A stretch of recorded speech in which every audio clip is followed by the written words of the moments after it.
Go ahead and say something. Let me see if you're... Hello, hello. Can you hear me? Great. Excellent. Okay, I Good. fixed it.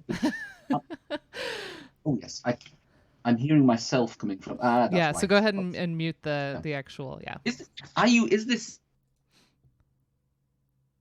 Is this what?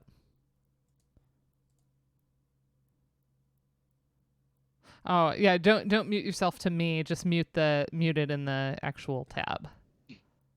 Yes, but you can hear me all right. Yes. Yeah. Okay. Yes, welcome to folks that are coming by. Welcome to Friday to the Kudomusicology Ludomusicology Literature Review. I'm your host, Musicologess, Dana Plank, and with me today is Alexander Kolassa. Welcome. Hello, hello. Yeah, that's me. So nice to meet you. Yeah, you too. Yeah. Yes. I've never done anything like this before, so this is all a learning experience. So you haven't been streaming your Bloodborne play? No, I've not really. I don't think anyone would want to watch me play Bloodborne. That would be a sad thing. It's probably not as sad as me playing Bloodborne, but hello, I mean, Karen, welcome. Perhaps there'd be some entertaining, element to that, like a barely competent person playing, as opposed to someone who can't really play it at all. Like the latter is probably the more interesting viewing experience. Yeah. Oh, hello. Yeah, we do have a hello. Yes, hello. And we've gotten Julian Grasso has talked about actually showing students sort of failure footage of Breath of the Wild, because you trigger different things in the audio versus an expert player. In Breath of the Wild, you could do that one shot on the Guardian and never really hear the Guardian music, versus if you're a little more inexperienced, you're going to hear more of that track, and not to mention triggering game over type sequences. I think there's a lot of value. And sometimes I need to play a game, a lot of my work focusing on like injury and disease and, sort of failure states. I can't find that on long plays, even on YouTube. So I often have to do it myself poorly. Yeah, it makes more sense in Bloodborne, because I think, aside from the title screen, the first time you'd actually hear music is when you die, and then you go to I can't remember what it's called, the safe space where you can sort of... The dream or whatever. The hunter's dream, that's what it is. The doll always creeped me out, I'm not going to lie. Yes, the doll. The in-game sort of love interest. Yeah. For some types of people. Yeah, the first time I saw the doll, I was like, oh, the doll's creepy. Yeah, she has that kind of flat affect to the voice. Yeah. I don't know. There's just something about it. It just adds to the ambiance. There's always a character like that as well in the FromSoft games as well, right? Like a sort of flat-voiced, mysterious female character. Right. So anyway, I'd love to hear a little bit about just sort of your journey into Ludo. Was that, the feature from the beginning, or was this a pivot from some other area of expertise and then leading into this publication specifically? Where did this one come from? But probably a sort of gentle pivot, I would think. So I did my PhD in music composition, actually, and not even kind of multimedia music composition, actually. I just wanted to be a sort of stern-faced modern composer writing music that nobody really wanted to listen to. Sort of surprise, there's a sort of dwindling employment opportunities from doing that. So never really did I stop thinking about musicology, though. I did quite well at that as an undergrad.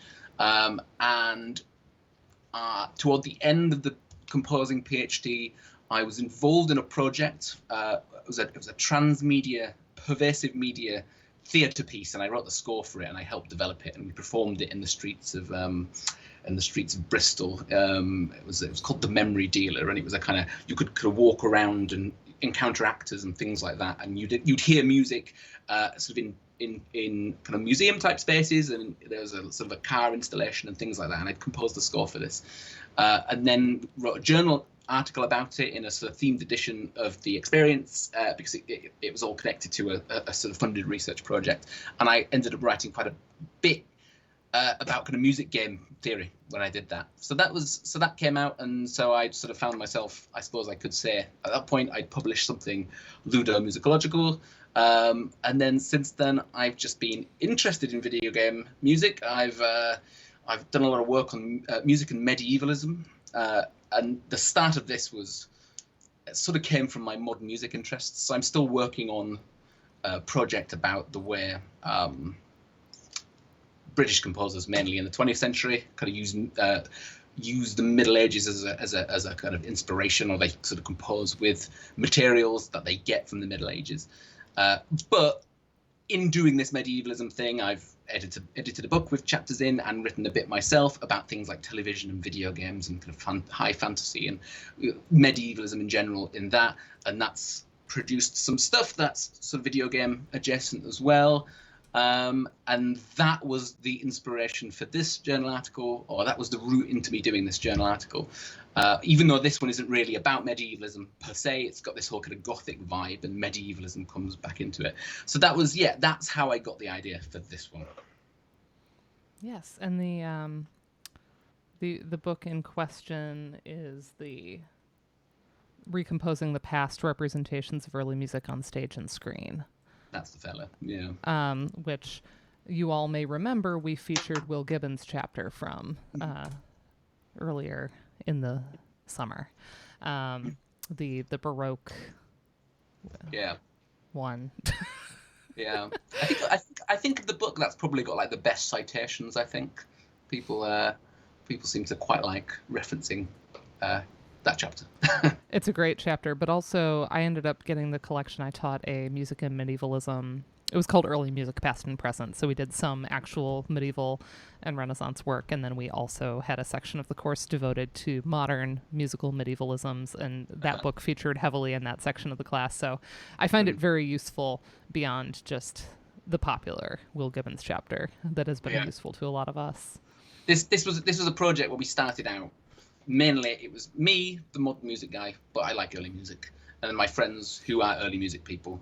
And it was basically a reading group where we gathered to just observe how films were wrong in the music they were selecting, which, works for a little bit. And then actually we're just being pedants. So then we decided to try to take it in a more interesting direction, and that's where medievalism came in. So right, because at some point you're like, okay, I've done that. But it's actually more interesting to avoid that question and instead talk about, well, what is it doing instead, and like what do folks, what do these things mean to them, and how are they signifying through them? And it opens up such a more interesting field than just sort of pointing out inaccuracy. Although that is fun, again, when you're just sitting around with friends. Don't underestimate how much fun it is just to be a film pedant. I think many of us are film pedants. Deep down inside. I'm a violinist, so anytime someone's playing violin in a movie. Oh, yeah. I don't know what's worse, violin or piano. Yeah. There's a lot of instruments that just don't look right. But they'll be playing with a beautiful vibrato and their left hand is still. Yeah. So it's always really amusing. But speaking of that book, we've actually just finished a sort of follow-up as well. Mm-hmm. So we just sent this off last week. So congratulations! This is the History is Fantasy, right? That's the fella. Yeah. So here's the title. Be on the lookout. History is Fantasy, Sound, Image, and Media. Yeah. So I think so. We basically sort of attack this idea of authenticity a bit more hard. Basically, authenticity is kind of nonsense. Really, is actually my bigger point there. And to sort of treat fantasy more generally as a form of the past in media, things like that. Anyway, we do, and from the video game angle, we've got a chapter in there about Shovel Knight. So I love Shovel Knight. Who wrote that chapter? A guy called Dean Chalmers, who is a PhD student at the University of Edinburgh. Oh, but that's so exciting! It should be good, I think. Mm-hmm. Yeah, so that one is coming out through. It'll be on the Routledge Music and Visual Culture series. Great. Just sent it off. so it's probably going to be ages away. Yeah, but there's the direct link for the Recomposing the Past. If y'all don't have it, get your libraries to buy it.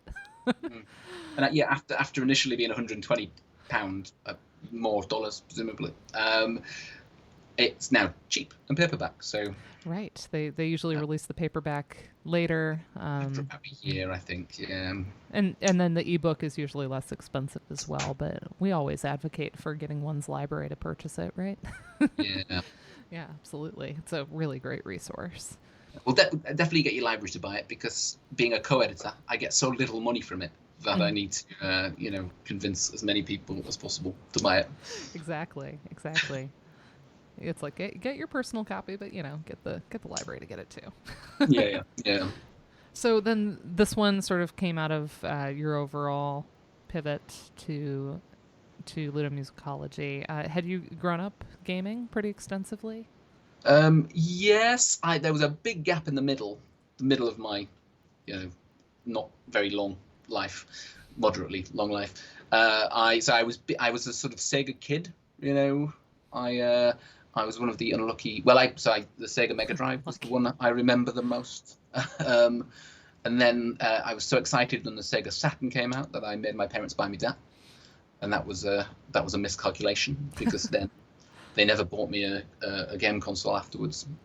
So I sort of missed most of the PlayStation, and then the PlayStation 2, and then I went to university and I played. I can't remember which one it was. PlayStation 3 maybe. A housemate had it. Started getting back into video games, and then I was skint again for many years. And it's only maybe in the last 5 years I've had the money to renew my interest in video games. So it's always been in the back there. I was big on the Game Boy, and as I say, and the Sega Mega Drive and Saturn. So Sega does what Nintendo don't, as the commercials used to say. Yeah, but keeping up with the consoles was always a challenge, and it's always interesting where the lacuna is for any given person, because we had my brother and I, he's 5 years older than me. We had a PlayStation 2, 1, then 2, and then switched over to PC gaming for a lot of years. Oh yeah, because we just couldn't keep up with it. So I missed GameCube, I missed Nintendo 64, like kind of everything in that era. And then PlayStation 3, like there were a lot of things, and it wasn't until I met my husband that he was a big collector, and so then I have access now to all these things that I missed. But yeah, actually they are at my mum and dad's house, but I did go through a phase. I bought the Dreamcast secondhand, and I bought GameCube secondhand, so they're sat in a cupboard somewhere.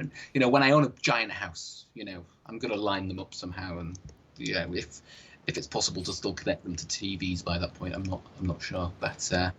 We'll get you in contact with Joe. He has our basement has a setup where all of the game consoles are hooked up to a switcher box that then outputs to one of 5 CRT televisions. And so you choose which console you want to play, you press a button, and then it goes to whatever TV. So he's all about having everything out and accessible, and just what do you feel like playing? I'll set it up. So. Yeah. That's pretty serious. That sounds good. He's a big collector. I joke that I have my own private archive, and it is not untrue. So it has been quite wonderful. So this one, let's dive into this. Hail the Nightmare, Music, Sound, and Materiality in Bloodborne. This is in the soundtrack, which is always a good journal to keep an eye on for game-related research. I know this ends up being... some of the Ludo conference presentations end up in the soundtrack. Okay, yeah. Well, this is in a specialized edition of video game stuff. So yeah, this particular issue, had this. I'm trying to remember what else was in this same issue. I've got it here, so I can read them for you. Yeah, I'm curious. Sarah Bowden. Oh yes, I was going to say the Toki Toki one that I just did for Halloween. Yes.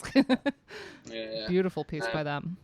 I'm going to pronounce this wrong, unfortunately. Nikolai Jorgensgaard Krakjaer, I think, and that would be about a disruptive role of of spectator sounds in a football simulation video game. Oh, love that. Yeah, Stephanie Lind, who edited it, her chapter on Assassin's Creed. Yes. Which, from my medievalism point of view, is we like Assassin's Creed. Mm-hmm. Jennifer Smith, vocal disruptions in the Orwell game world in Witcher 3. Love that one. And Kate Galloway, rewind, revisit, re-listen, transport, spatial displacement, and mixtape environs in small radios, big televisions. So nice. Everyone get a hold of that edition. It's great. It's a great volume, and I'm now realizing I've read almost everything in that one. It's a good one. I recommend it. So soundtrack in general, I've always found them great to work with. Do you have a pretty good experience? What first of all, did you submit this or what for call for papers, or was it invited? So it was a call on Musicology, all the mailing list, I think, probably. That's the one I tend to keep my eye on. So this one of all my papers didn't start off as a conference paper. Actually, I had the idea I wanted to write. I'd spent about a year and a half completing Bloodborne. I sort of finished it, felt very satisfied with myself. I was like, I should write a journal article on this. There's a kind of gothic angle to it, and there's connections to medievalism, which I'm working on. I want to do something in Ludo, basically. And then I think I just saw Stephanie Lynn's email about disruptions in video game special call for the soundtrack. And I thought I'll just give it a shot, and that's how this one came about. So there's not a very exciting story actually, but there's a bit of serendipity there. Yeah, so. Absolutely. And so was Stephanie Lynn was the editor for this edition? I think she was. Mm-hmm.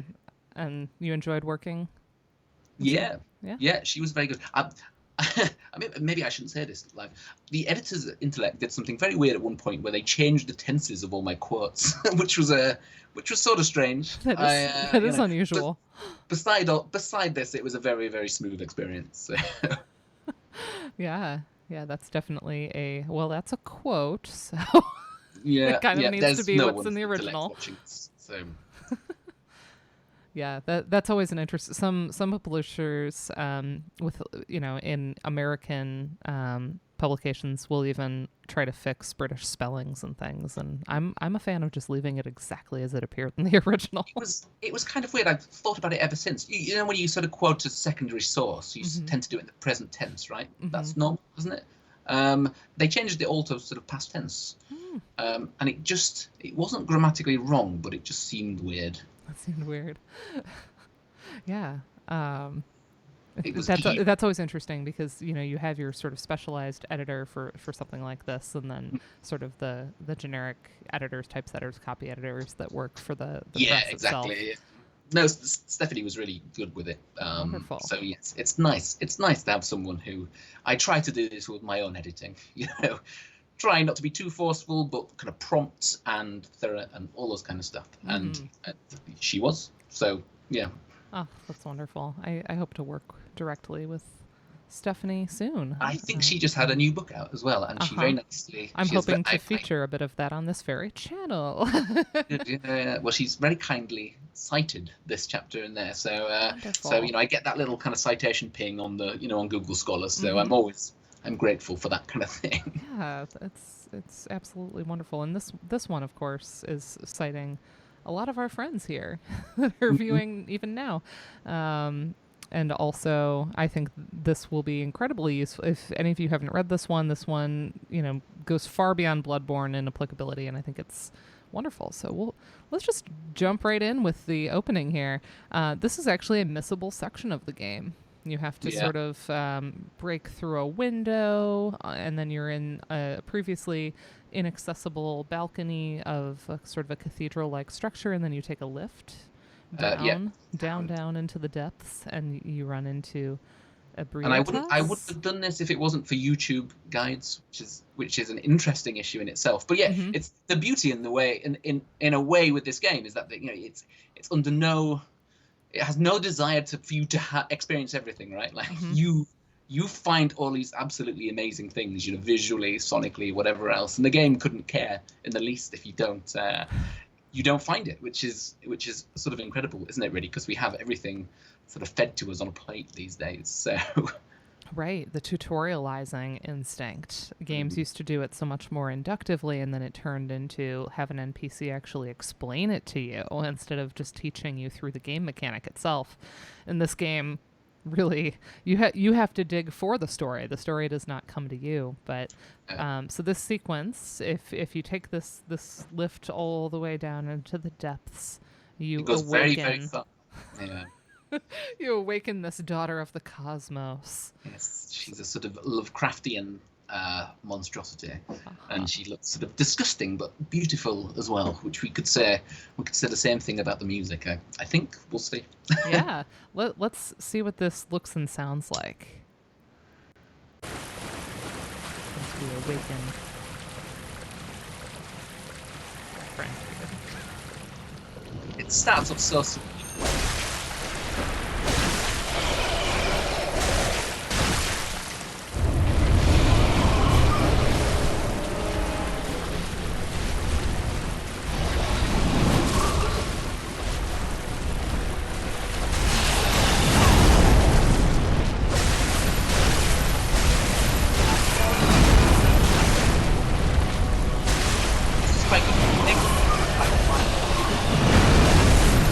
Sorry, what was that? Oh, sorry, I won't talk when we're Oh, no watching. worries. It takes a while for the music to get going, right? So if you Right.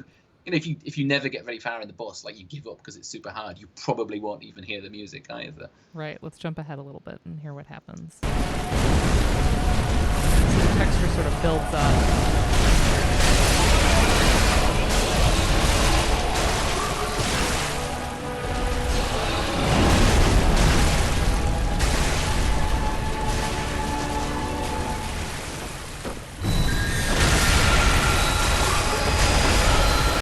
And we continue on from there, but you can hear the sort of intensity of the choir, and there's the strings having very active lines, and we get into this kind of large orchestral force. I think this particular piece is so there's no fancy adaptive technologies really happening in this. It's just these through composed pieces that seem to be especially well composed for the experience of playing, and you probably won't last long enough anyway, right, for the piece to have to sort of do anything too fancy, sort of looping wise. But the piece for this one I think is particularly interesting. It's slightly more, the structure of it is a little bit more kind of modular and through composed. So if you can, if anyone is interested, check out find the Daughter of Ibrietta's score on YouTube, and Right. you can kind of hear it in its entirety. But it's got these sort of fabulous sort of it sort of alternates between these kind of very wide kind of open harmonies and then sort of crunching sort of dissonant ones. And I think there's a lot of like Lydian modality as well. It gives it this kind of ethereal sort of quality, which sort of juxtaposes against some of these kind of gothic tritone stuff you get in like the earlier bosses in the game. So I think it's one of the more interesting, or one of the most interesting pieces, I think, in the game. But you barely hear it, right, over the screams of this monster. And all of the intense sword play. I get it. I sort of get heart palpitations at that one because obviously it took a while for me to beat it. But it's a little bit janky actually, because you get the automatic log on. So you press the moving the thumb pad thing, and your character locks onto a point of the bad guy. So that when you try to run around it, you'll kind of circle around and keep a look at this character. But because of the shape of Ibrietta's Daughter of the Cosmos, that lock kind of goes on her head. So it's really hard to kind of get behind her and sort of hit her because you'll constantly be looking at the head. So you have to get really good at like switching between having this lock on and not having this lock on, which just adds this whole like panic to it even more, right? Because on top of fighting, you've also got to like do battle with the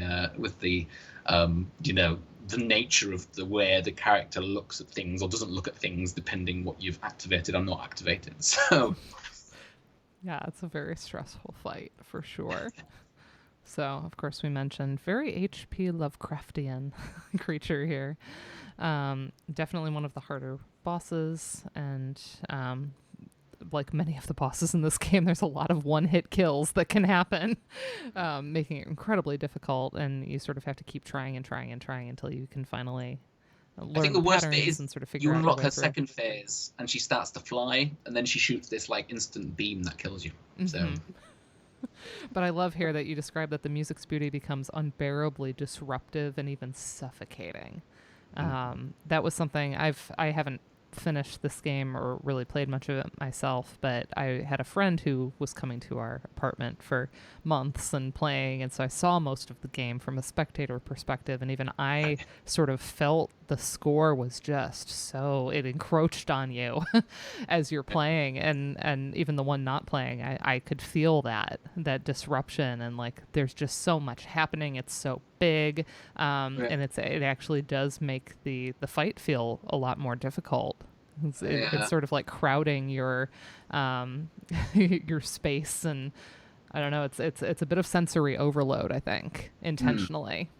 Yeah, I think I've used the word quite a bit in this, but like excess and maximalism, like the aesthetics in the game there's nothing subtle. I mean, it is subtle in a way, in all kinds of ways, but it's sort of subtly maximalist or subtly not subtle. You know, everything is kind of too much to really comprehend. Right, and you have to even. I think when you're so busy fighting it too, like it's very different than when you sit down and listen to the track isolated from the game and you sort of catch more things that were happening that were either covered up by sound effects or just covered up by your own response to trying to fight. And that sort of amazes me as well, right? Because these are like incredibly tactile, interesting musical scores. You know, there's a lot of, you know, these kinds of extended techniques that you would associate with horror film scoring, right? Like, you know, sort of Sol Ponticello kind of slides on the, you know, on the strings or something, or this sort of Penderecki-esque, like behind the bridge kind of picking in the, you know, in the string section. So there's lots of like really detailed musical things going on, and you know they recorded this all in London with a large ensemble of strings and brass and vocals and everything else. It's all so much money has gone into it and so much resource and hard work, and yet everything about the game, you know, almost denies you the chance to experience it. Right? It's this sort of it's an extension of this sort of aesthetic where you might not even see this particular boss either. So they, you know, there's just so much. I don't know. It's hard to articulate what I mean, but there's, you know, it's who are they making these games for? I suppose with Elden Ring now, right, like millions of people, but you know, a lot of this the majority of people won't really even see. You know, it's almost kind of like, it's my interest, obviously, medievalism, right? Like it's this kind of, people build cathedrals and all, you know, but they do it for God, right? They do it for the divine. You know, people aren't really supposed to understand what they're looking at, but or you know, or a lot of it is just out of sight anyway, and that's kind of what is happening here. Right. Yeah, I think that's a really really good way to put it, that they're sort of intentionally obfuscating a lot of the complexity, but it is still acting upon us physically, as this article will get into in a bit. But a centerpiece for Bloodborne, and really the Souls games in general, a lot of the From Software titles, is that they are incredibly challenging, and those encounters are central, and they require countless attempts to complete. You get very, very inured to the "you died" sign. Motif. Yeah. Yes, it happens over and over and over and over. It'd be quite, when we, you know, if we get to questions at the end, it'd be interesting to see how, you know, how many people have actually played it, right? Because these games are not, the way people talk about it, it sounds like it might be the video game version of like a sort of art film that no one sees, but it's not true. These things have kind of huge audiences, and you know, so many people buy it. And yet in the real world, I meet a lot of people who haven't played it, or said they couldn't sort of play it. So I've not had many conversations, or I've not actually met that many people who have played it quite as much as I have through to completion, and that sort of sits a little bit at odds with how well the game sells. So it would be quite interesting to know, you know, how many people really actually have engaged with it properly or whatever. Yeah, I'm curious. Let us know, chat. Let us know if you've played a little bit, if you've actually spent a great deal of time with it, if you have completed it. Did you download it for free on PS Plus? Right. You sort of do the first level and give up. So I've identified, I like to describe what I call the walkthrough, yeah, because that's video gamey terminology. But also, I love those statements of like, here's what this article is going to do, and then sort of identifying the thesis statements. So I will read briefly, quote, "This article proposes to investigate some of the ways in which sound and music work in Bloodborne, exploring the game's aesthetics of difficulty and its intensification of a sonic grammar familiar to both horror film and video game media, where sound and music overlap in uncanny ways. Bloodborne, I argue, disrupts its own generic conventions, beginning in a literary Gothic mold, but transforming or subverting itself into something altogether more speculative, otherworldly, or cosmic. Monsters and monstrosity are central to this argument. On the horizon of ludic and imaginative excess, these sonically augmented creatures are suggestive of new kinds of musical materiality. By straying from traditional ludic narratives and by presenting most of its musical content in boss battles where the player's focus is directed intensely on battle mechanics, Bloodborne proffers a disruptively sublime and original experience." And I got the word disruptive in there, of course, because it was a special edition Special about issue. Disruption. I like disruptively sublime. Especially thinking of sort of the Burkean Kantian sublime and the idea of it being connected to excess in a way, right? Like just an overflowing of emotion and sort of freezing you in place in terror, and so the sublime does seem disruptive. There's a good article I reference in there. I think it's online by a film game scholar from somewhere called Daniel Vella, I think. And it's called The Ludic Sublime, and it's about the Dark Souls games. And I thought that seemed like to hit the nail on the head, right? There's a version of the sublime in these games that's kind of distinctly ludic. And yeah, I think I suspect that's what FromSoft or Miyazaki is are going for in a kind of literal sense. We talked about this in my emotions seminar on Wednesday. The sublime came up because we were doing kind of mixed emotions, complexities, compound emotions in music, and the sublime came up, and we talked about how in common usage, people will say that an ice cream bar is sublime. Right, yes. It sort of has this common understanding now of just being intensely pleasurable, and yet the readings on it, some of them were like, oh wow, this is, the idea that there's like a terror element, that there's just like a sensory overload, of what you're experiencing, and it's profound. I wouldn't want to deny that someone might have the sublime experience from an ice cream. Right. But it's so often it's connected only to the sort of pleasurable side, and it's actually quite a multivalent emotion, emotional experience. So. By its very nature, the obvious one is the Wanderer on the Sea of Fog, right? Like the famous painting. It's beautiful precisely because it's dangerous. Right. So Bloodborne's pretty difficult. Yeah, in short. And one example of this is our friend the Scourge Beast, kind of a wolf-like monster. There's a cutscene in a dark Gothic medicine room. It's all very just kind of eerie environmental sounds. There's no music. You're hearing sort of the creaks and the footsteps and all of those things. Yeah. And then you run into the Scourge Beast, who basically one-shots you. You don't have a weapon yet. So. Yeah. He's not even a boss. The game is full of these kind of moments, right, where it'll introduce something that basically kills you straight away, and you think, Jesus Christ, how am I gonna deal with this? Right. At least I only have to deal with it once, right? And then you beat it, and then you go outside, and it's just a normal enemy.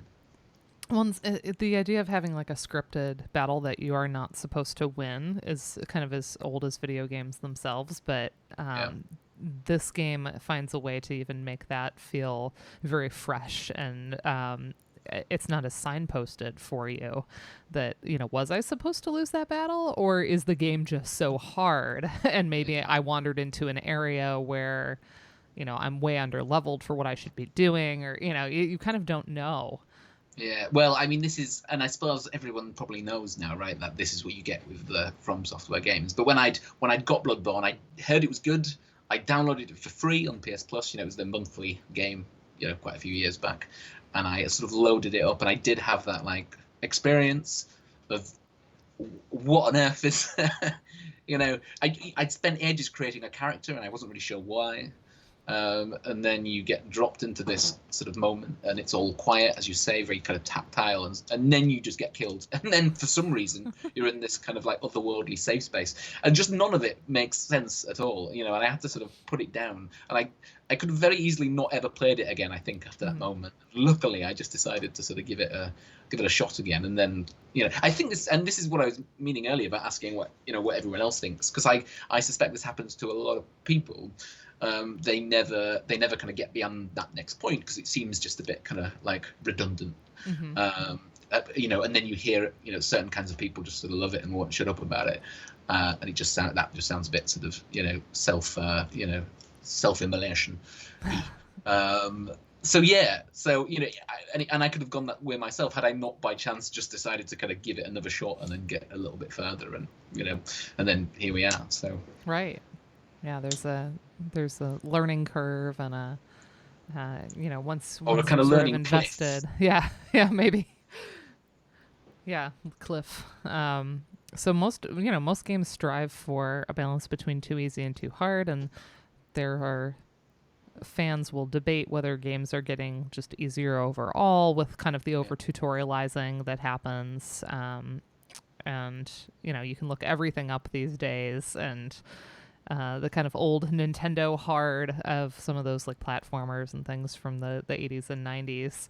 We have that in some spaces, but most games, to make them more marketable, they're going to have a mix, or they're going to have difficulty levels where you can choose to play it on easy or hard, or wherever you want to have the experience.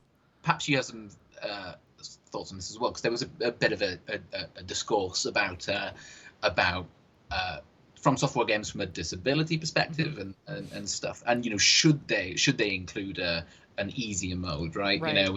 How much would this kind of alter the kind of essential kind of qualities of the game, and is it sort of even possible? So that's an interest. I have no answers there, but right. And one of the interesting counterpoints to that was Celeste basically having intensely difficult gameplay at the outset, and then responding to feedback from those same communities and having a very multifaceted menu of ways in which you could alter the game. And not just having, okay, it's easy, it's an extremely customizable experience.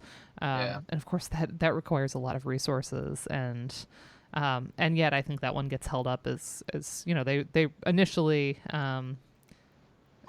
even the way that they phrased, I think, like the making it easier, there was a lot there about just like even the way you're presenting this can matter in terms of making the game feel inaccessible, or is it about experiencing a narrative? Is it about practicing over and over and actually gaining the skill and having that feeling of success? Some games really focus on that. The difficulty in Bloodborne is, not just how tough the characters are, right? Like the story is embedded in there's quite a bit written. There's actually a pretty good book about it. Narrative Design and Authorship in Bloodborne by Madeleine Hoet. Oh, cool. There it is. It's only kind of short. It's quite good.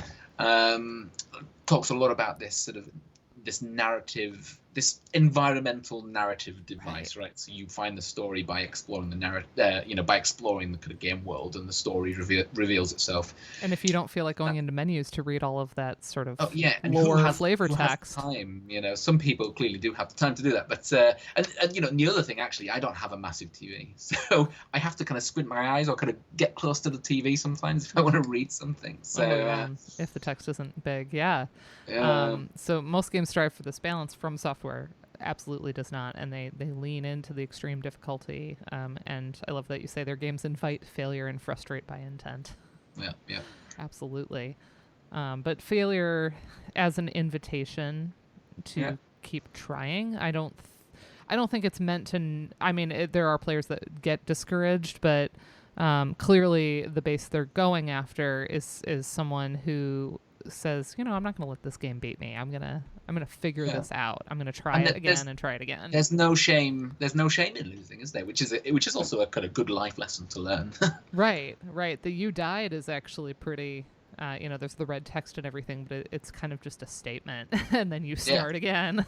Yeah. There's no way you're not gonna do it, right? So Right. And that's part of learning and it's quite like there's figuring out the when game. you do complete these things, there's like a it's a reward in itself. Mm-hmm. And again, one quite hard to communicate, and also unique to video games, right? Mm-hmm. I mean, maybe not unique to video games. I'd say like reading something like Ulysses or something and finishing it and feeling very proud of yourself for finishing it. It's a similar kind of experience. Right, right. So there are absolutely gamers that valorize, the intense challenge. And even we were talking about Cuphead before when Yeah, we logged on today. Sort of similarly, the idea is that you'll keep trying and eventually you'll get it. And speaking of games where we've had this difficulty question, you know, is it enough to simply say, well, you can watch a YouTuber play it, you can watch somebody stream it on Twitch, you don't have to play it yourself, maybe, or how important is it that everyone can have an experience of it? yeah, These are very salient questions happening right now, and it has implications for basically every genre. So there is an interesting current right now of these games that are sort of holding to a certain belief about what games should be and shouldn't be, yeah. and so there's a lot of value judgments here. But it Yes. is interesting that a lot of those games that people want to experience, they're like, I want to experience that narrative, even if the gameplay isn't the same. Here, it's sort of a question of, well, the lore is very hidden, a lot of detailed object descriptions in the menu. You're not really given a conventional plot. And this is Yeah. common to Hidetaka Miyazaki's games. This is sort of our auteur director behind these Souls games. That really, you're not given a sort of normal linear narrative progression. The cutscenes, I like how you describe them as impressionistic. They just don't. It's all just this sort of dreamlike state that you're in, and you can play the whole game and sort of not be able to say what the story was. Well, I fought a bunch of things that were nightmarish. And I think that would be the unless you look it up, right? I think for the most part that would be the average experience of the game. I didn't get the story from the game. I got the story from various quite interesting YouTube videos reading about it or watching videos where somebody's breaking it down because they've gone into all of those menus. Because even if you have the intent to do that, at some point it just gets to be a little bit much. Because every single object has, paragraphs. Yeah, of text so on it. one of the kind of reward cycles of the game, right, is just finding objects. And these objects can do something, or maybe don't really do anything, or do something, but maybe you only get to use it once and then you never get to use it again. But they've all, or it's the weapons that you use all the time. Just like everything like that has quite a lengthy bit of text accompanying it, and therein lies the story for the game. And if you, on top of the game, which takes a long time to complete on its own, if you sat and read all these, which clearly some people do, you'd be there forever. Yeah. So then you think, well, if I get to the ending, I'll feel like I've had a closed experience. It's complete. But then there are multiple endings, first of all, and there's a circularity implied there where you sort of just start back at the beginning.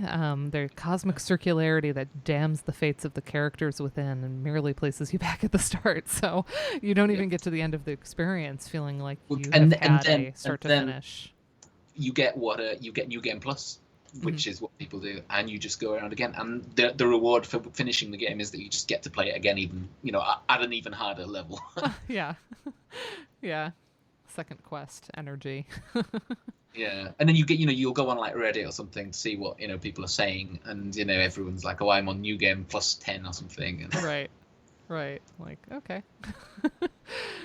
Those are the diehard fans that haven't given up after the initial play.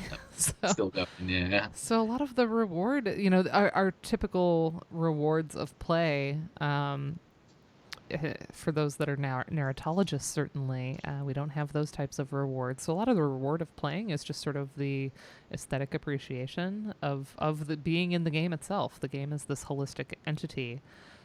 And therefore, having a holistic approach is really useful to understanding how the sound and the music operate. So instead of just considering them separately, as a lot of us are wont to do for any number of reasons, partially sometimes to just know what's going on in one or the other. It's obviously useful to do both, right? But you don't consider them here as separate domains because you're thinking through all of these blurred boundaries to the sort of overall effect.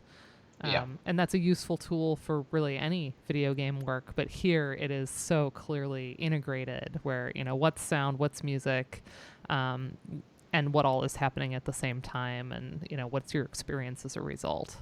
Mm-hmm. That is it. Yeah. Massive score. I didn't realize, I hadn't looked into this. 6 composers working for, of course, years in game development across 3 continents. That's a lot to coordinate. And plus the actual recordings used in, very large orchestral forces. So the scoring itself is massive and big. Yeah. And I was interested here. I didn't realize that a dear friend of the podcast, friend Penka Koneva, was on the sound team. I didn't realize that. Oh, yes. So I didn't know she was a friend of the podcast. That's great. Hasn't been on yet, but yeah, I met Ryan Thompson brought me to GDC with him many years ago. I met Penka there, and then Penka gave a keynote at the NACVGM conference several years ago, and we keep up with each other on Facebook. I always love seeing everything Penka's up to. So because that's interesting. So from the GDC event, there is a video of Penka giving a talk about some of the. Maybe you've seen it. It's in the bibliography of the. So there's a bit of practical insight into the making of the score. So yeah, really useful to sort of get how do you coordinate all of these people across continents and time? And so there was this sort of central aesthetic, Victorian Gothic. Interesting, right? Yes, and I love the sort of It seems on the face of it, it's kind of ridiculous, right? But the argument I try to make is actually this idea is pretty congruent with the game's aesthetic overall. So they say the style, or presumably all the composers were told to produce this Victorian Gothic, but then they were given this instruction that it should sound a bit like Ligeti or Berg, and one sort of wonders what their relationship to the Gothic, or rather the Victorian, is. Right. But what does this tell us about how we imagine these sounds? I'm very interested in modernist music, so how people think about modernist music is very interesting to me, and the fact that it could be spliced, as it were, Frankenstein style, to the Victorian seems to me very Gothic, right? Yeah, I was going to say, seems itself to be Gothic, Frankensteining. Exactly, yeah. The Gothic is all about sticking together things from grotesque and macabre, exactly, from different times, such that the past haunts the present and vice versa. Right. So in this sense, quite literal sense, the music becomes a Gothic monster as well, even if it's a 20th century musical grammar, which isn't Victorian by any stretch of the. I mean, if it was to be genuinely Victorian, we'd have bawdy kind of umpapa kind of music, wouldn't we? So what else could it be? But. Right. So in this sense, we have sort of almost like epic Hollywood film scoring ideas of these like soaring dramatic melodies and big orchestras, but also a lot of these modernist and expressionist devices, aleatoric writing, rhythmic ostinati, harmonic clusters, dissonance. And again, Berg being Gothic. Some of our composers that we're turning to as influences are much more modernist. So it's a nice mashing up of different ideas in a way that seems very consistent to players. So I think that speaks to the success of the aesthetic that they create, even visually. So yeah, seeming contradiction of using modernist idiom for Gothic horror in the Victorian past really isn't all that uncommon. And here you go back to Neil Lerner's use, discussions of this in horror, early horror film, Roland Barthes discussing the grain of the voice, materiality of sound itself. And these effects all have a really powerful physical impact on the listener. And so they're powerful tools in crafting this soundscape. So our music here is being felt. And yes, exactly. And the thing, lots of modernist composers, I suspect they know it deep down inside, but they don't like this the visceral interpretation often of their music, right? Like composers are notoriously bad, especially in the kind of modernist highbrow kind of domain, to think about their music in anything other than a cerebral way. Right. But I would not want to reduce this kind of music to say what it's become necessarily in film, especially horror film. That would be a fairly reductive way to look at it. Although what I'm kind of saying here is it can be sort of beautiful as well. This music really works as an attack on the body and the senses, and in this context, I think it gives us a better way maybe to listen to a lot of this kind of repertoire. Right. And we've seen in the past several decades in musicology, there was such a separation of the sort of the cognitive, aesthetic, intellectual engagement with music and the body. And then we started reintroducing the body and recognizing, maybe both are operating at the same time all the time. And music like this is, of course, making that particularly salient for folks, that it's operating on both levels simultaneously. And it's also introducing the question of noise and as music or in music, and it just creates, again, this layered aesthetic where there's quite a bit happening. It's very complex, and we get strange, difficult access. Yes, strange. The idea of making it weird, and I suppose we'll get to things like kind of weirdness shortly, but it's an interesting transformation. And here we get a little bit more sort of grounding in literature, film theory, game theory. I like Jeff Smith's borrowing from David Bordwell term, intensified continuity. And this includes a lot of things we're going to hear here. Fully hyper detail, sound spatialization, low frequency effects, including barely audible but felt physically, especially if you have a subwoofer that you're maybe playing. If you have a nice sound system and you're playing Bloodborne, you're gonna feel some things. Yeah, and this is something I've not experienced because I just play it off of like a 32-inch TV. But we have a home theater. In addition to the whole switcher setup with the CRTs, we also have a home theater screen that projects on the whole wall, and that side has the subwoofer. So that's a very different. You feel really like you are having a cinematic experience if you're not the one playing. Yeah. But you can feel it. There's materiality in the form of non-diegetic sonic punctuations, unnatural intensification happening through digital augmentation of these sources. And previous work on horror games also connects soundscapes to film, but also suggest blurred boundaries between sound and music, diegetic, non-diegetic. Yeah. But interestingly, and sort of the point of departure here is that a lot of games talk about there being overall a reductive aesthetic, that we're sort of eliminating elements, cutting them down to just their essential elements, or using the smallest number of sounds as an efficient way of producing terror. So Will Cheng's work on Silent Hill is a good example here. Economies of fear, that's what he says. Right. And you're arguing here Bloodborne is using aesthetic maximalism instead. Yeah. I wouldn't. There are economies going on there, but I suppose its economic model is different. Perhaps this is the sort of communism to the sort of Silent Hills capitalism, something, I don't know. So that takes us to sort of our two threads of horror that we have here, sonically and otherwise. That there's that gothic element, but then there's also this sort of Lovecraftian cosmic horror. So the gothic, of course, Isabella Van Alphen has written much on gothic and horror games in general, and a lot of great work. Van Alphen describes the gothic as an anti-history that goes beyond a mere reproduction of the past. It is instead one distorted by our own memories, much like medievalism, right? Well, exactly, and this was my point of entry. You see. Mm-hmm. Absolutely, it's always distorted by our own memories and sort of being used in service of what we want to say about our current moment, right? Yeah, exactly. And this game is not wholly gothic. It slides into cosmic horror, and H.P. Lovecraft element is very indebted to Lovecraft, especially the creatures. So, including what you saw at the beginning, Yeah. So instead of our sort of werewolves, vampires, ghosts, the classic, Monster Mash monsters. Lovecraft's monsters always draw from cephalopods, insects, crustaceans, and they have a lot of sort of like bubbly bits and barrels and Cones, cones. yeah, barrels and cones, yeah. Yeah, and you describe it Tentacles, as barrels. patchwork grotesquerie. Mm, Love that.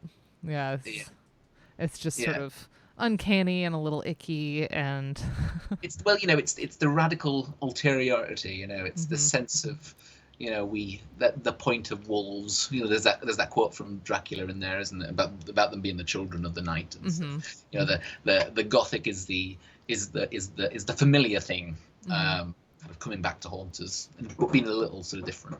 Whereas the Lovecraftian modality of horror is the alien. Right. And the way people have depicted Lovecraft, and the way I suppose he sort of described some of these things, was sort of based a bit more on what was in the ocean, right? Mhm. Like, octopuses and things, which people, your shock at something like that is not the same as the shock you might get at a mutant wolf, right? Because it's that's kind of terrestrial, and it's a Mhm. sort of motif in whereas the sort of cephalopod is this sort of, it comes from a different planet almost, right? Mhm. So and how do we imagine an alien? We can't really imagine an alien. We tend to anthropomorphize them or whatever. We Right. don't have a frame of reference to think what would something from a different planet look like. The underwater creatures are one way of maybe thinking that through a little bit, because they're Right. just mentally different as creatures come. A lot of sci-fi. You get a biped, but they Yeah. maybe have an interesting face, right? That's kind of the It's classic the sci-fi old Star model. Trek thing, yeah. Right. They've got a lump on their forehead or a big set of ears or something, yeah. Right. Right. Or maybe they have like a tentacle sort of thing going on the head, but overall they're still being played by human actors. So, Yeah. yeah. So Lovecraft is something else entirely. Mhm. So the score ends up being this gothic and unstable patchwork of sound and history, and it's the weird is sort of the aesthetic associated with Lovecraft, and so we get the gothic and the weird, or cosmic, and so the score becomes one of these monsters, Yeah. which I love. And Yeah. you also bring in Viewed speculative holistically, materialism right? here. So, Yeah, yeah, yeah. yeah. So a slight mention here to speculative materialism, which has a lot of big words for our grad students in the audience. This is Reflection of an as anthropocentric post-Kantian commitment to the metaphysics of thinking beings and the things they think about. I think that I was thinking about this because I thought this might come up, and it's been a while since I read it, and I'd probably falter terribly. And when we in the sort of in the arts, we have a bit of a bad reputation for trying to talk about philosophy, right? So you've got to be careful how you do it. But I think for anyone who isn't familiar with this, it's a kind of philosophy of the post-human, Mm-hmm. and that philosophy deals with objects and ontology in a kind of Kantian vein, where there's a correlation, this is the word they use, between the thinking thing and the thing itself. Mm-hmm. So the thing itself is only ever the thing the brain, as it were, projects onto the thing. So how do you have a philosophical framework to talk about the thing in itself? Right. And yeah, there's a kind of soft correlationism in Kant, because he has this concept of the thing in itself, which we can sort of imagine, but we can't sort of speak about. Right. And then people like Wittgenstein and Heidegger go in the extreme, some certain points in their careers, where really objects without thought don't really exist at all. So all this speculative materialism, what do they call it? Speculative, materialism or whatever, is about thinking about things without humans there, right? And actually, we can't sort of do that. So you've got to rely on metaphors to do it, right? Which is sort of the point here, that this music becomes a kind of holistically conceived, becomes possibly a metaphor for thinking through this thing, which I suppose we'll get to in a minute, because there's this Timothy Morton had done this thing about hyper objects. So there's this Anthropocene thing, right? Like, how do we think of an object like climate change or the climate, right, when it's actually it sort of exceeds the limits of objects as we know it, and that we have a problem kind of communicating what a world is that really doesn't care about humans. for the reasons I've just said. So yeah, these are and there's something weird about that, right? So Yeah. Thank you for contextualizing that for everyone. I hope that helps. Yeah. Well, and I always tell everyone I'll even if I understand from my own reading, I like to ask the question as if I don't. But also I ask things that I just don't understand. A lot of theory things that I'm not trained in. I mean, yeah. Well, it's just sort of good to try to talk about it, isn't it? And it really brought me back. I'm like, oh yes, grad school when I had to read Kant and Heidegger, and Yeah. I remember those things briefly. Yeah. It's, even if you're interested in these things, it's amazing how they slip out of the brain. They slip out of the brain, but also you sort of every time you come back to them, it's a little bit different as well. They sort of Yeah. evolve with your own thinking. Yeah, they do, which is a kind of weird thing in itself. Yeah. But that is meant to be a comfort to, again, I don't know if I have any grad students watching, but I know in the VOD sometimes we get grad students that are using this as a way to sort of get a sense of the literature that's out there. And you do so much reading, and a lot of this when you first encounter it, you don't really know what you're looking at. And I remember that with Foucault in particular, my very first year of grad school, and everyone would talk about Foucault, and then I'd read Foucault and not really get anything. Yeah, And it took a bit of work, much like Bloodborne. It rewards it rewards a bit of replay, as it were. Yeah, it does. And I thought I just sort of I factor this in when I do research like this, right? Like you need the time to for it to sort of percolate, because even if you think you've got it after first read, the chances are you've probably not. So Yep.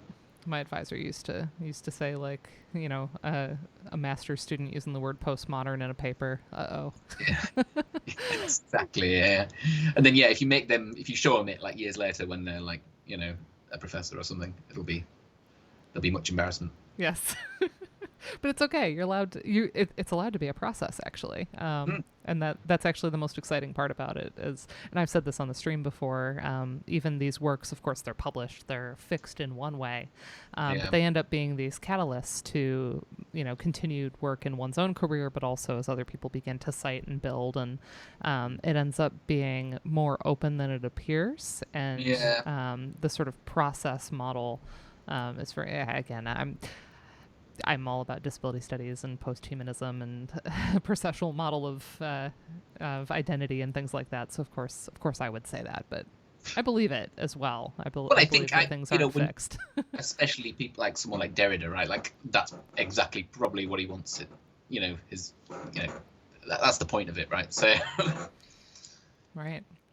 So Van Alphen has suggested that Lovecraft's works can't really work as graphic novels, films, or games, which is funny because how many times have we adapted Lovecraft? But suggests that fundamentally there's an issue here because it is, in a way, it would mean the numinous indescribability of his realities would be straitjacketed into forms and limits. So then now we have just like medievalism itself, you have this tradition of how we have represented Lovecraft that ends up influencing other representations of Lovecraft, and that's a problem. And what makes Bloodborne like one of the better Lovecraft things is it sort of doesn't try to be Lovecraft either. Like that, it's clearly there, right? But it doesn't say Bloodborne : a Lovecraftian adventure, right? It's sort of in the background. There's a bit in there, some of the literature about Lovecraft, right? There's a guy called Graham Harman who's one of these speculative guys, and his argument about why Lovecraft is so great is at least partially like because he's such a bad writer. So there's something in this like clunky prose that he has, this sort of slightly staid sort of way of writing, that actually kind of creates the room for this kind of numinous sort of extra linguistic sort of sense of horror, right? Anyway, that's a slight aside, but and I love too, of course, as a music scholar, the idea that music ends up bridging this gap because it already has this liminal position between materiality and immateriality in the way we think about it. So it's sort of a natural bridge. It's a bridge between the Gothic and the cosmic, and it's a bridge between indescribability and forms and limits, and it ends up being a really, really fascinating site for a lot of what's happening in this game, because so much isn't given to you in the traditional modes of narrative and things like that. Exactly. Which brings us to Timothy Morton on hyperobjects and viscosity. Disgusting. Yes. So viscosity is as a stickiness. We are imbricated within. There's an inscrutability we can't really see while we're within it element. I don't know if there's anything you want to add specifically. Obviously, I picked the tiniest amount out of the article, but on hyperobjects and I mean, it's what we were sort of saying about the climate already, right? Like there's certain objects, or I suppose Timothy Norton was calling or putting the feelers out for an ontology of objects that are impossible by definition. But you they have certain qualities. One of them is viscosity.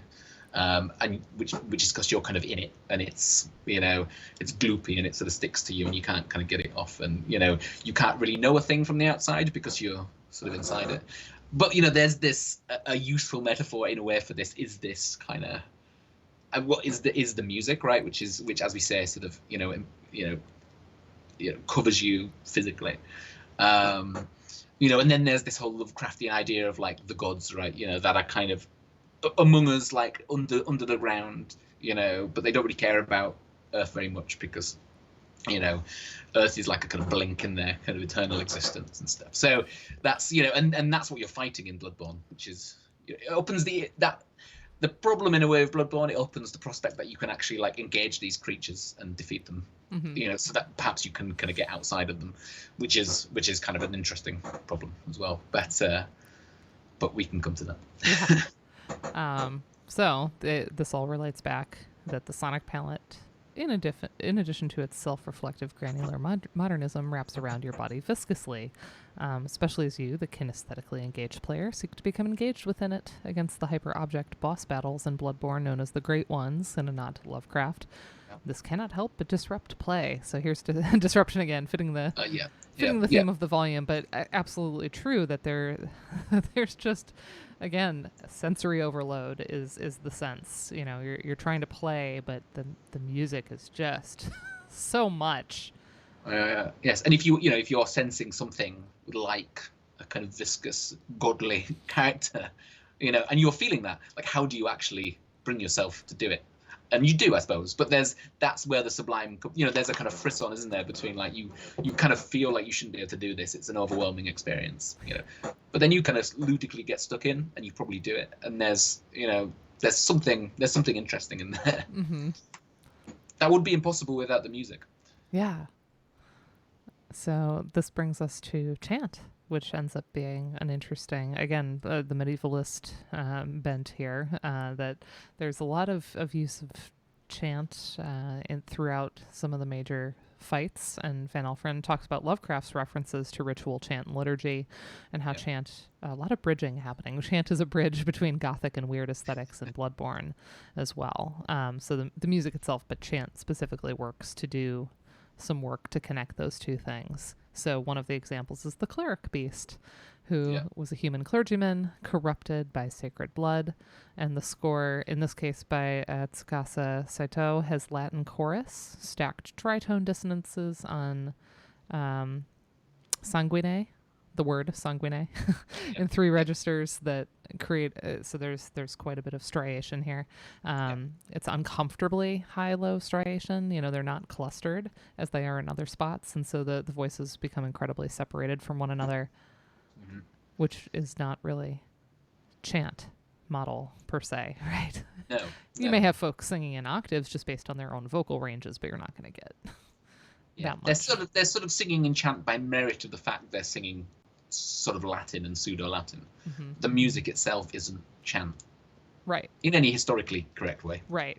As Karen Cook's written on, and you cite Karen in this section as well.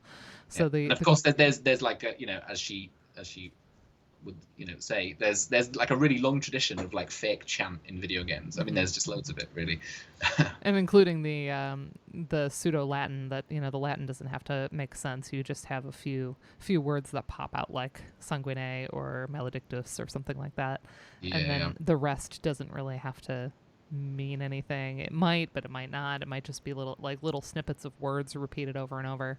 Yeah. So the chorus announces the cleric beast's arrival and sings both the Gothic religious and the cosmic transcendental. The throbbing string repetitions that appear in this suggest an altogether different tribal ritual summoning God only knows what. I tried to write it in like a genuinely Gothic style. That was the goal of this, or the kind of ulterior goal. It is very enjoyable to read, just on the page, I will say. And also, and this kind of comes up on the next slide, just a note as we play this example, the sound that the cleric beast makes is also incredibly disruptive to even you trying to parse the music, because it is just shrieking at you the entire time. So let's hear a little bit of our friend here, the cleric beast.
A little bit of everything in that clip.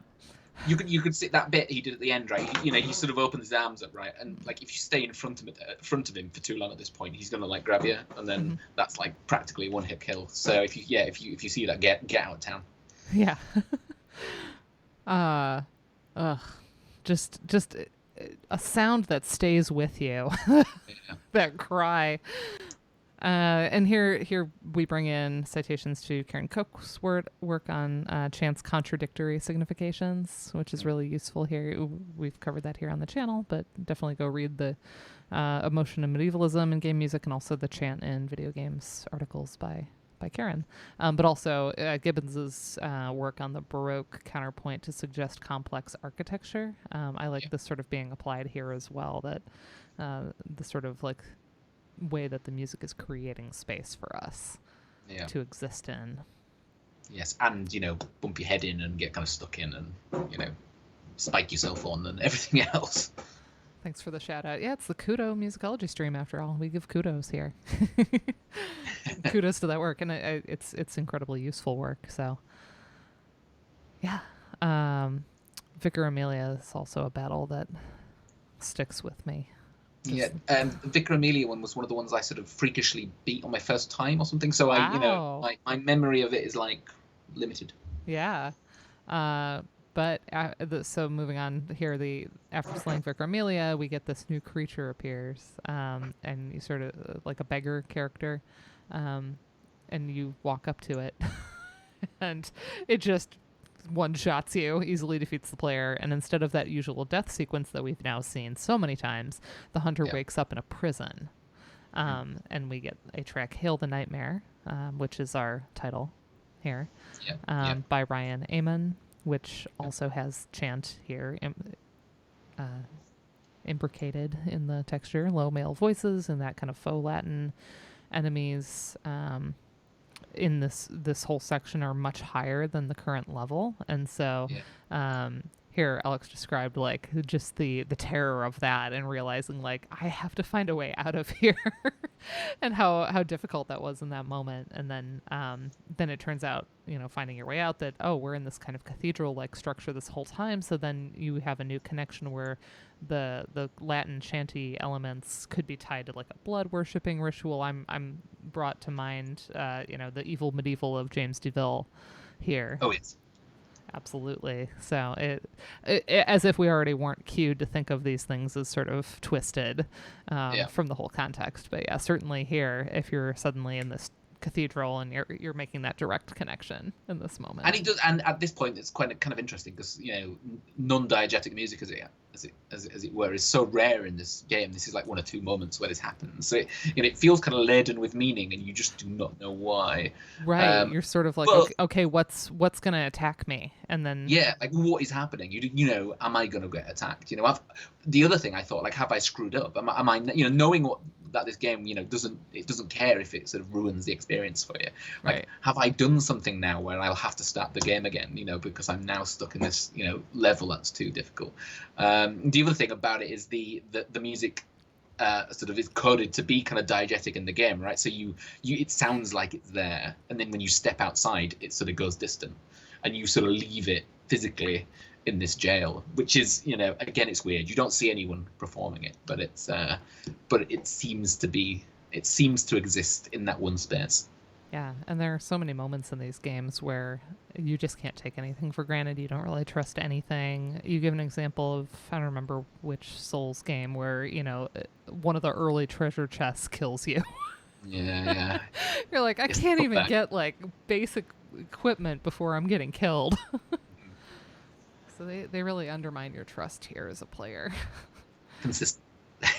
So I didn't find any particular section of this one, so we may jump around a little bit, but here's a little bit of that. I just wanted to find a no commentary section. Not that I mind those if I am watching for different purposes, but for us, we like to find. It's a good piece of music.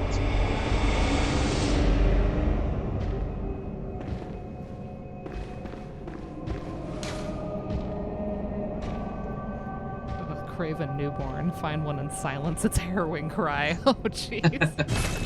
Yikes. This is terrifying because these two guys here are the guys who stole me. They're really tough. Oh, and they're like real tall and...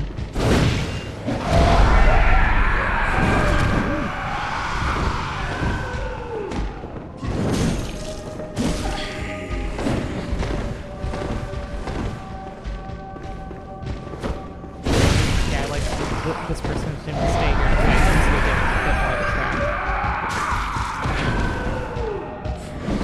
They're not doing a good job. Yup. You died. There you are. Glad we got that, actually, because so much gameplay that gets preserved on YouTube is, ideal play. Yeah. Or close to very expert play. In this game, it's really expert play involves a lot of you dying still.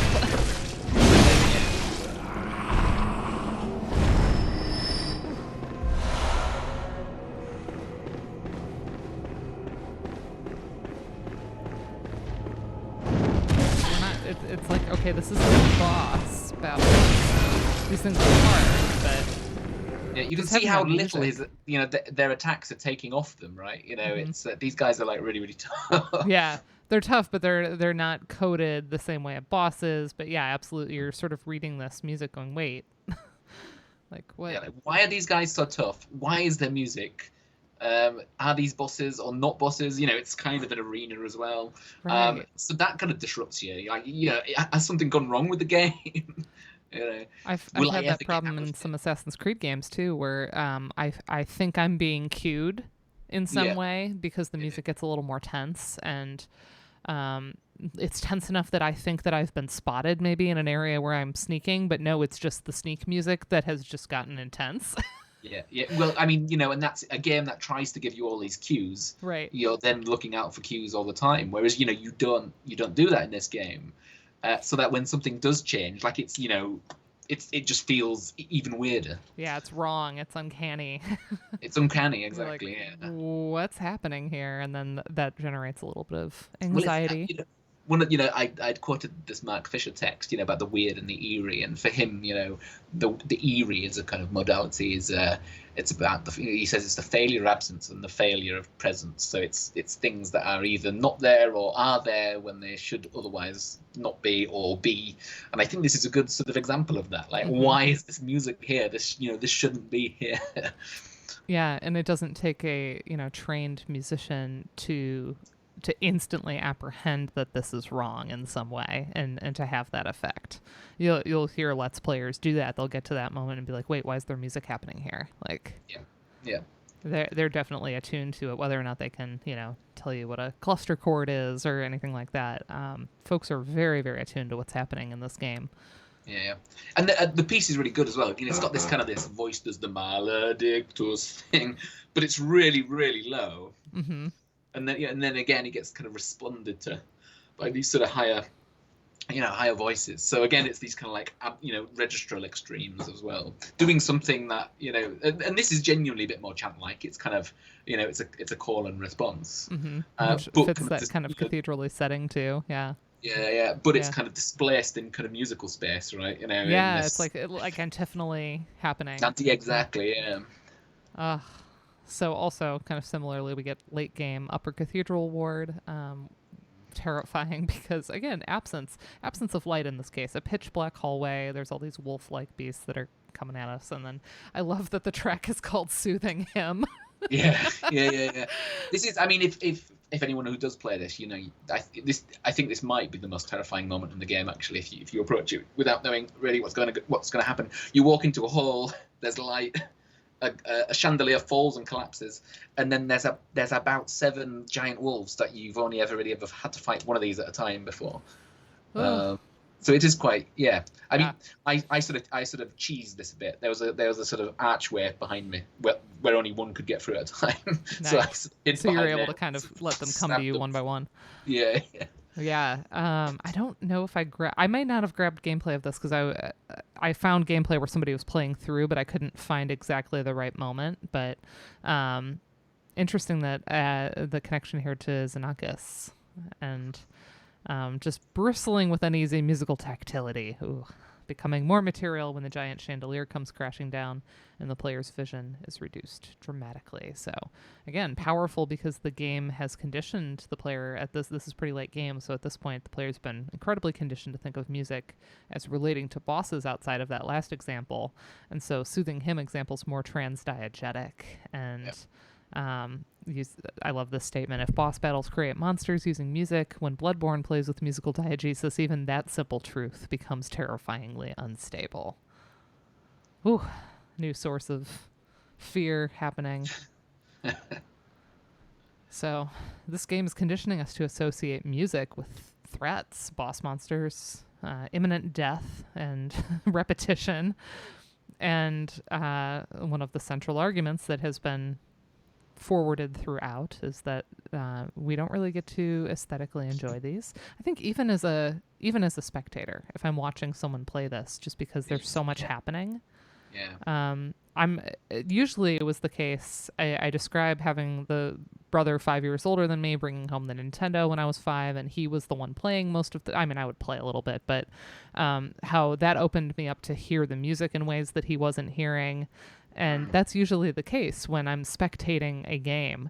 This one, I think, has basically the same effect on the spectator and the listener, where I don't get more aesthetic enjoyment just because I'm not the one with the hands on the controller, because there's just so much happening. It's a sort of interesting point in a way, isn't it? Because the music's so sort of it's so draping and so sort of all-encompassing, and the whole sensory experience is like that it sort of makes the experience participatory, perhaps. Mm-hmm. Your memory of the game, perhaps because of all this, even though you were watching someone else play it, you probably recall that threat and that challenge, like a ludic dimension of it that you probably don't if you're watching someone else play a different kind of game, perhaps. Right. And watching the failure over and over again and restarting the fight and making a little more progress this time and figuring it out, and I felt like I was along for that in a way that it was a little more powerful. So yeah, we do not get more aesthetic enjoyment just because we're watching someone play this, and we're like safer in a sense, especially not again in the home theater setting with the subwoofer where you're feeling the sound. Yeah. So there's this but violence. also you do enjoy it in a certain there, Yeah. But it's a certain kind, like there's like an addiction, when you're doing these, when you're doing them over and over again, and it might take a few hours to do it over the space of several days, like you start to enjoy losing, because every time you get like a little bit further, into killing the boss, you're like, I'm making a little bit of progress, and I can celebrate with the person that's playing next to me when they finally get it, and it builds that expectation. Yeah, and then once you've done it, you miss it. Yeah, because you move on, and the kind of beauty of the music in its kind of peculiarly sort of scary way, is a big part of that, I think. Yeah. So yeah, it's actually this violent disruption. It's transgressing romantic presumptions about the pleasures of music as a disinterested art form, absolutely, and that music only occurs whilst the player battles under extreme ludic duress. You are conditioned by the gameplay mechanic to fear it, but this fear encompasses a pleasure you cannot afford to indulge. I love that. And it really it opens up questions about listening to the soundtrack divorced of gameplay, which is so common that a lot of people do that.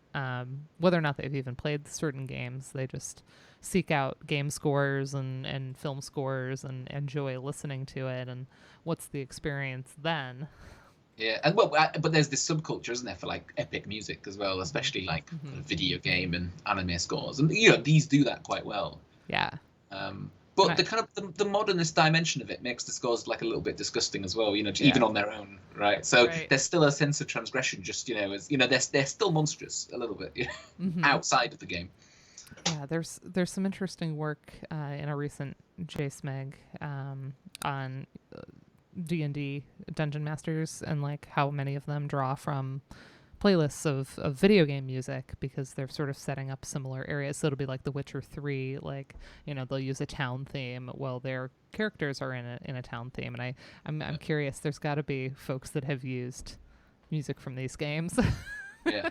and how effective that might be, depending on the narrative that you're crafting with your party. Yeah. Yes, exactly. I mean, that would be interesting. Like that would certainly have a very visceral effect on the role play. How does it affect your decision making skills? That would be. Yeah. Because if it's meant to sort of encompass you as players, maybe the DM finds that too distracting and doesn't use it, but I think it would be that would be a very interesting. If I were a seasoned dungeon master, that I would be messing with that kind of parameter all the time, seeing like what kind of an effect I could have. I don't know if Pete Smucker's here, but Pete Smucker has been DMing for a lot of years, and we've said we should do one over Zoom sometime where Pete leads a game. But then, of course, the hyper scrutiny on the music that Pete chooses if it's a bunch of musicologists. Yes. That would immediately take you out of things, wouldn't it? It would be interesting to hear where he goes with that. So, back to our cleric beast, the cry that hopefully none of you have forgotten in just a few minutes. I know it's stuck with me. There's that boundary crossing again, human, inhuman, and there's also the Michel accuse maître sound. I can't. My French is awful. I apologize. Sounded always has been better than mine. Always has been. The sound is neither inside nor outside the image, and sort of unclear as to its source in the diegesis, and that uncanny is disturbing and really comes to great effect in horror and gothic and weird aesthetics.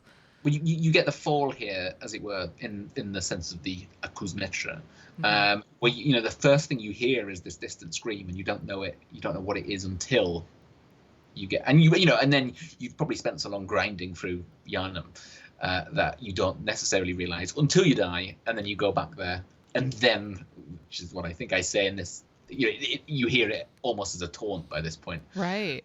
Right. Your relationship changes because of the repetition.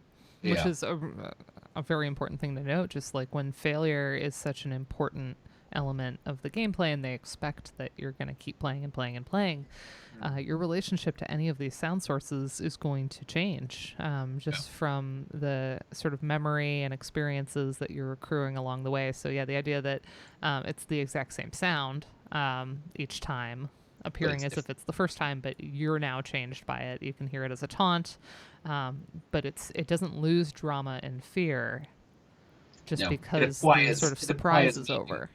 Yeah.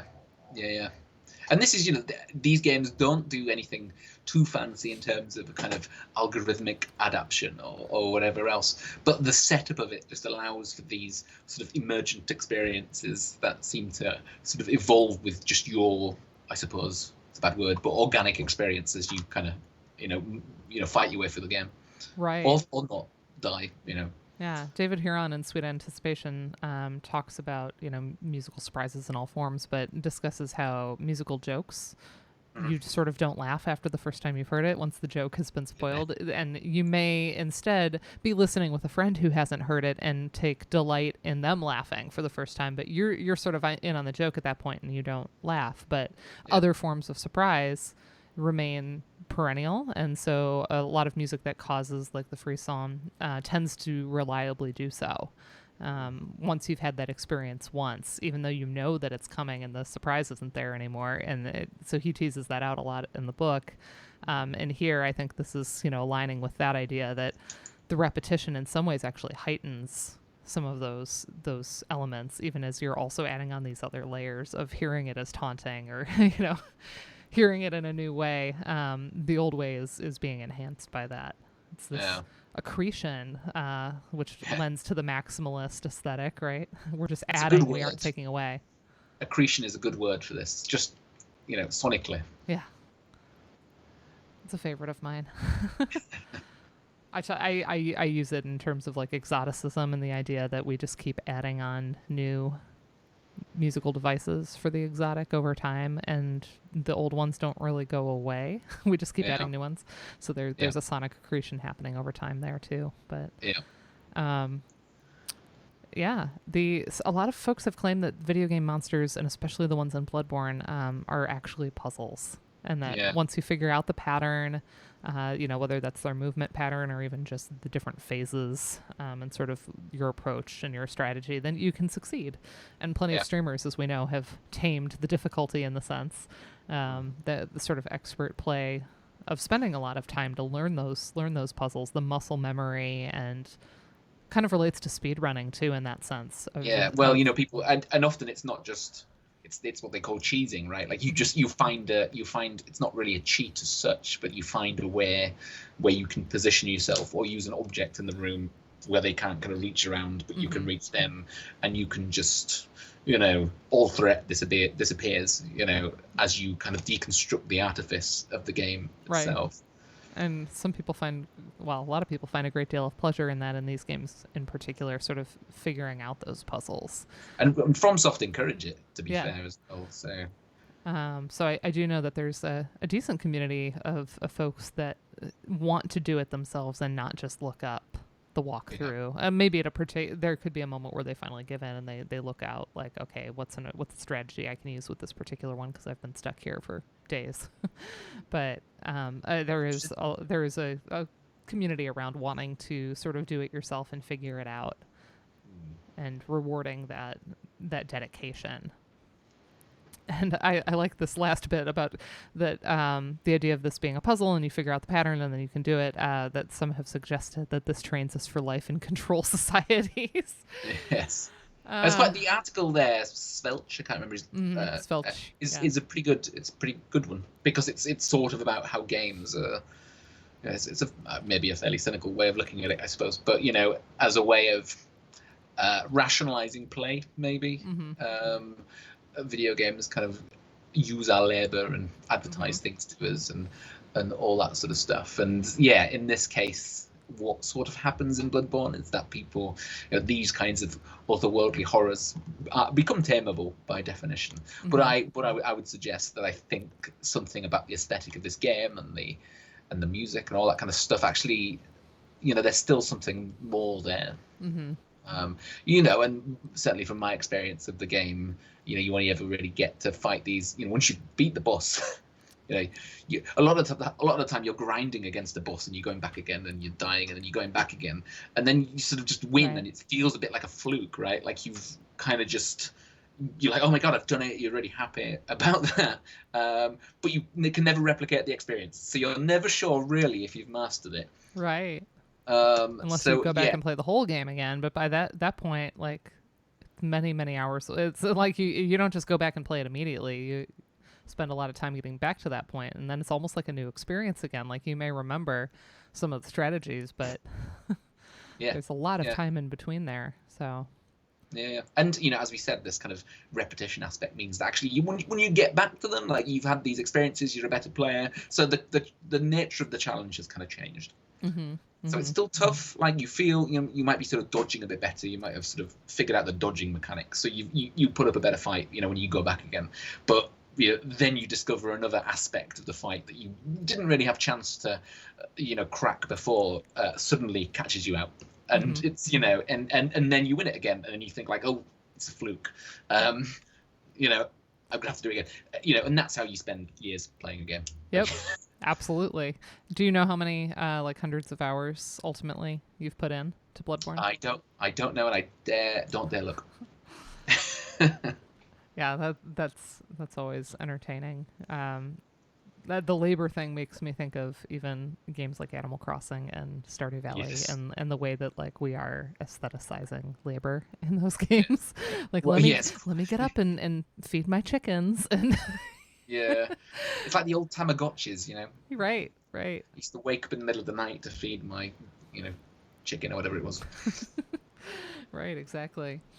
Yeah, this game invites unlimited replay.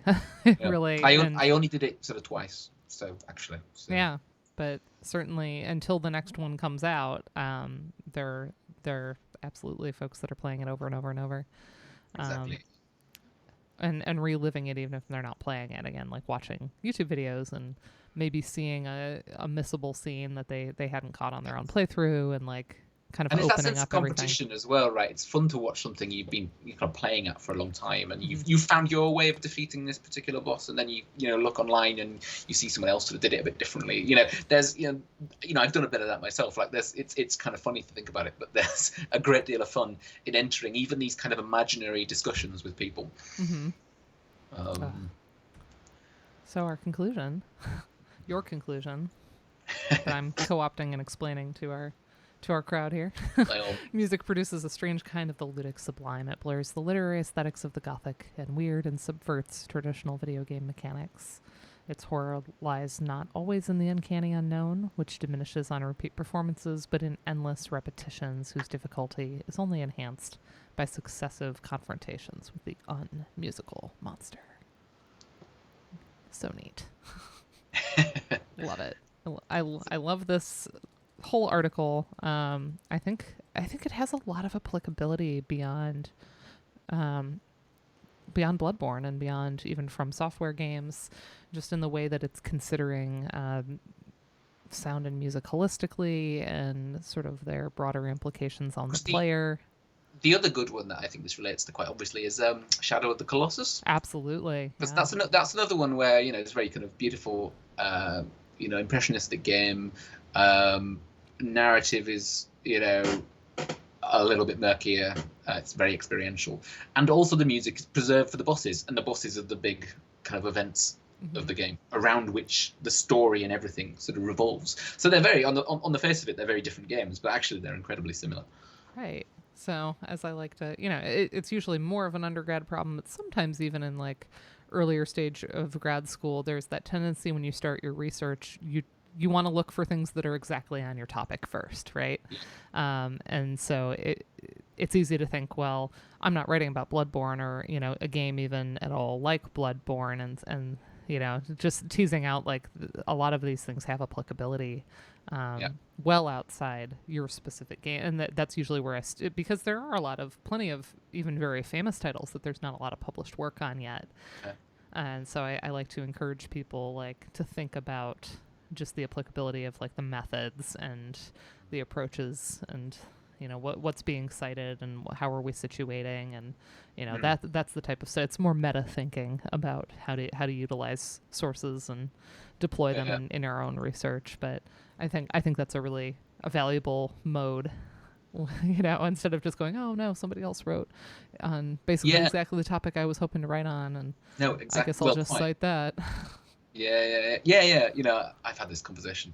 Lots of people, right? Like, just because someone else has written something on on the same subject doesn't mean there isn't a great deal more you can do, right? So, we all just come from such different backgrounds, even when it seems as though, okay, we go to music school, we get some kind of an undergraduate degree, and then we go on. It's like, in some ways the training is similar, but every institution's going to have its own specialties and biases, and things that you're exposed to or not exposed to in your own musical experiences, works you've performed and come into contact with, that sort of physicality of your instrument. Do I think of things very violinistically or pianistically because those were the instruments I trained on, and so I relate less to maybe trombone champ because I haven't really played trombone. Yes, it is quite hard to relate to that unless you play trombone. Yeah.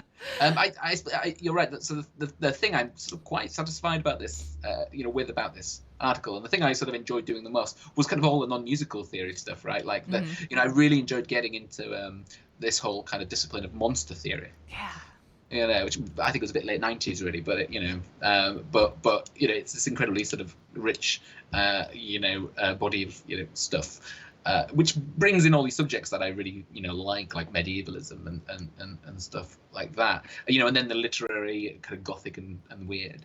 I'd always kind of hoped that when this was published and when it went out there, that it would be of interest to people, well beyond kind of Bloodborne. And I'm still kind of waiting for the chance to kind of pursue some of this monster theory stuff. I'd quite like to do that. Yeah. Kind of project about like boss battles and stuff in video games. So I think that would be so valuable as an extension of this. And I love hearing that idea that, like, again, these things are often, as I said of my own dissertation, it's not a culmination, it's a catalyst, right? The idea is that you do have to set delimitations and scope, and but ultimately, if you're left with threads that you want to pick up again, that's wonderful. That's a good sign. That you don't want to just close the door on it and walk away. When I was sort of looking at this again, I'd sort of thought, it's quite scattershot. There's quite a lot of different sort of, threads, But I do remember at the time that's kind of what I was hoping to do, actually. Set up a bunch of interesting things, somewhat in the spirit of the game itself as well, right? Which is possibly a bad excuse for a bad structure. I don't know, but to kind of create this sort of labyrinth of ideas, possibly, and see where they might go in an open-ended sort of way. So no, I find it very readable. I think the structure, is very clear to the reader, at least to me, it was.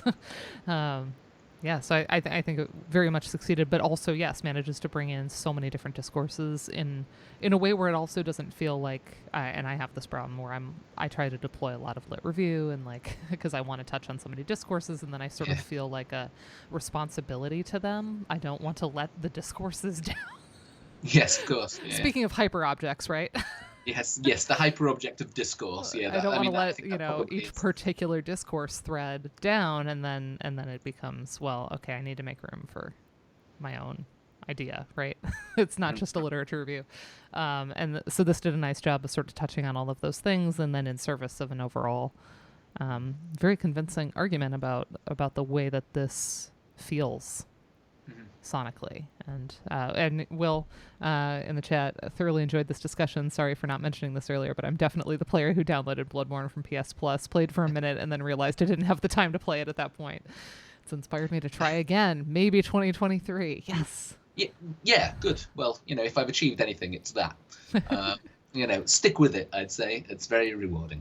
It is, and man, that feeling when you finally get past. I've mostly had that again in Celeste and like Super Meat Boy and Cuphead, where you're like, yes, finally. Yep. On to the next challenge. And it just makes you it hones your gamer skills, that's for sure. In Bloodborne, you finally beat this cleric beast, and actually pretty shortly after that, you get Father Gascoigne, and they're two very, very different types of enemies. They require very different skill sets to beat them, and they're both a nightmare. So, they're both a nightmare. Everything. Hail the nightmare. Hail all the nightmares. Well, thank you all for coming. I know we always get a lot of engagement. It's always fun to see the view count on the VOD go up as it gets preserved on the Twitch channel for a few weeks, and it's probably a winter break project. I'm going to start porting more things to YouTube, so the ones that have fallen off the VOD can come up again. Because I know folks have wanted to cite them for things, but it's nice to have the conversations, and not just explain the article, but also have the back and forth and, hear about where this came from. And I love hearing about the process. So thank you so much for joining me today. It was lovely to meet you, and man, I hope I get over to Ludo sometime soon. That seems well. I mean, this is good. The call for the Ludomusicology conference here just come out, and all the themes are pretty much this article actually. So it's all the gothic and the weird and the post-human and everything else. Yeah, so I saw it made it into the Ludo Discord. So the folks that are in that space. It's in the call for papers section, and pretty well organized Discord, much more so than my own. And hopefully we'll get to meet in person at one of these conferences shortly. Well, if you come over for that, I think it's in Edinburgh, so that is about an hour and a half's drive from where I am. So that would be amazing. I went to the Chichester one a number of years ago, and that was one of my first conferences ever. I went from having no abstracts accepted to having 4 in the same semester, and they were 4 different talks, because as a grad student, I thought I wasn't allowed to do the same talk twice. Oh. So that was a tough semester in terms of organization, but it was so wonderful to go to Chichester, and I enjoyed it greatly, and I'd love to find a way back over there, but I know funding can be the difficult thing, especially for an adjunct lecturer, right? There's not always the institutional support to apply for. There are some things, so I just need to get better about staying on top of those and figuring out where they are and applying for them. And but I'm so glad to at least meet virtually and spotlight what I think is just a fantastic article in an excellent volume of the soundtrack as well. I think everything in that particular issue is worth reading. So thank you so much for sharing this. Yes, and thank you. I feel like you've really got everything I wanted people to get out of this, actually. So that is reassuring. Reassuring that it comes through. Yeah. And knowing that I'm gonna have a lot of areas that are not specialties, especially when I have like the hardcore theorists, and I'm like, I don't know transformational theory. Like, I ask a lot of dumb questions, but it's okay because somebody else has the question in the audience. It's not just me. We all have different backgrounds. You need to perfect the the kind of nod where you signal that you know what you're hearing. Mm-hmm. Yeah, I'm always happy, and so I have even said explain it to me like I'm in 5th grade. Like, yeah. Like it was one of my favorites. I asked when we had Bill O'Hara on for the Proteus article, and I was like, okay, this is going to be a pretty silly question, but it's always neo-Riemannian analysis. Is there just an OG Riemannian analysis without the neo? Because I hadn't taken a course in that. Yeah. But sometimes that's the level at which I'm engaging. And that's okay. It's a learning process for everybody. Yeah. I think it's useful. So it was so great to meet you. Thank you so much. I always say you all are so generous with your time being on here with me for a couple hours talking through and unpacking the material. And I think everyone enjoys it a great deal. So thank you so much for being with me. And to the rest of the stream, next week is Thanksgiving here in the U.S., so I will not be doing anything on Friday. I will probably be recovering from cooking, which I'm excited to do. That is not a labor for me. Food coma or something. Yes, exactly. I have a pretty fun menu planned for next week. But in December, I believe and I'm still working this out a little bit, but I believe we are going to start a monograph series where we look at Will Chang sound play over the course of many weeks, and then have him on sometime probably in January to do kind of a final discussion after we've gone through all the chapters. So that way he's not there for all of them. That's a big commitment, but Yes. my thought is we can kind of read this all together, those that have copies, and be building up maybe a document in collaboration of the types of discussions we want to have about individual chapters or questions about specific elements. And that way the whole session at the end can just be Will on kind of seminar style, and then we get into it. So that's my thought. And I thought Will Chang's book is a really beautiful place to start. And I haven't had Will on the channel yet, so stay tuned. But I believe that that's going to be where we're headed. I would also love to do Stephanie Lynn's book in the near future. But that's sort of the plan. But next week we are off, and then we'll dive in December. So thank you all for being here. Enjoy your weekend, and we'll see you in 2 weeks.